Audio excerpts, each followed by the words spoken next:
Should you go deep in inventory right when you find a lead, or should you go through a testing phase? I believe it depends. There's a few things that you can look at if you want to go deep that can indicate you that you can go deep directly. But before we start, before I give you those things, we have a Discord server, all right, for this channel, where we hang out, we talk in between sellers. Are always over there. This is the best place if you have any questions about Amazon. I answer all the questions you may have, and if I'm not able to answer the questions, there may be other sellers that will actually be able to answer your questions, right? So we had a live call the other day, it was super fun. We learned a lot of stuff. I learned a lot of stuff from other sellers. So yeah, join us, join the live call, whenever we do it. Great opportunity to learn some stuff. So yeah, that was it, and without further ado, let's get into the video. So should you test your leads? As I said, I believe that sometimes you need to just trust yourself, like trust your judgment and go deep into inventory. But you should not do it for every single lead. Sometimes, yes, you need to test your leads. But what can you look at to actually know if you can go deep in inventory? And you need to know a couple of stuff. So first of all, you need to think of what can the worst case scenario be. You need to be really good at forecasting prices. What is the worst case scenario gonna look like, right? If things go south, how much will I be able to, like, at what price will I be able to sell this product if I need to liquidate it? And how long is it going to take for me to liquidate this product? If things go wrong, if my judgment was bad. This is the first. You need to establish a worst case scenario and a best case scenario, and look at everything in between. Will you, if things go really wrong, if it goes to the lowest price that you forecasted, are you going to be good? And be super conservative with those prices. Are you going to be good?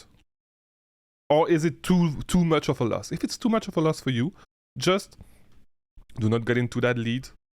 Just do a test phase, see how it behaves and stuff, and maybe, next time when the sales come back again, or if it's just a lead that you can get all year round, you have time, right? So take your time. If you're not confident enough, take your time. Do not go too deep in inventory, right? But if you're able to, if it's totally fine for you to sell at that worst case scenario price, go deep. Do not wait, because you can get the first mover advantage, get into the listing, sell a lot, and if you start selling before people, if you get a big amount of inventory for that listing, you are going to get the buy box a lot, right? And so that's the advantage, and this is why you should, when you can and when you think it's right, you should go deep in inventory directly. All right, so the second thing is you need to know your suppliers and how, when a product, when a lead is available on a specific supplier's website, how is it affecting the buy box price, right? So if a product is available on Walmart, there's a better chance that the price is going to tank, because of course Walmart is super popular. Everybody's looking at Walmart, right? And so you would need, and this is another thing that you need to look at, but how fast the product is selling, right? And you need to look at that in relation to which supplier you are getting your products from, right? So if it's on Walmart, you need to get a product that's selling faster than the other products that you are selling. So for example, if usually you get products at the 50,000 BSR mark, like the 60,000, like you will need to get it lower than that if the lead is available on Walmart, if you do not want it to tank. So if you notice that you're pretty good with the products when they sell at 50,000 BSR, at Walmart you will need to look lower than that, like maybe 30,000, 25,000, because the faster selling the product is selling, the less likely it is that the price is going to tank, right? This is one thing, but the other thing is that the more popular a supplier is, the easier it is to find that same lead, and the more people are going to jump on the listing. The more people jump on the listing, the more likely it is that your price is going to tank. So you need to look at those two things in conjunction, one with the other, see how they play with the other, and see, you need to find the sweet spot, right? You need to find the sweet spot, and this comes with experience. You need to build your experience. You will find the sweet spot, and you will be able to learn when you need to go deep in inventory. And it's super important to go deep in inventory, because as I said, you can get to market fast and sell a lot of products super fast, right? And this is how you're going to scale your product, your your business faster, your Amazon business faster, because you're going to be able to sell a lot of products way faster, right? So that was the third thing. And the last thing you're going to need to know, you're going to need to understand is same thing as the supplier is going to be the brand of the item that you are trying to sell, right? So why?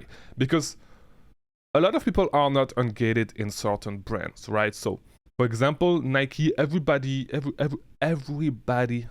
get ungated on Nike. So everybody is able to sell Nike. Everybody knows Nike. And some brands are more intimidating. I noticed that some brands are more intimidating, and for some brands that you may find on the same websites, people will not jump on the listing as fast, right? So when it comes to Nike, yeah, a lot of people are going to jump on the listing. I don't know why. I don't know why people do that, but with Nike, people are going to jump. The price are going to tank way faster.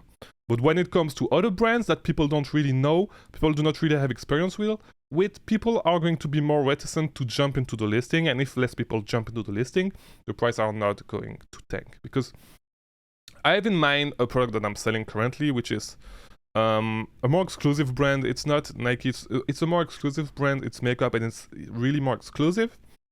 And it's the price is $40. It's $40. You need to buy it for $40. It sells for $60-$70 on Amazon, right?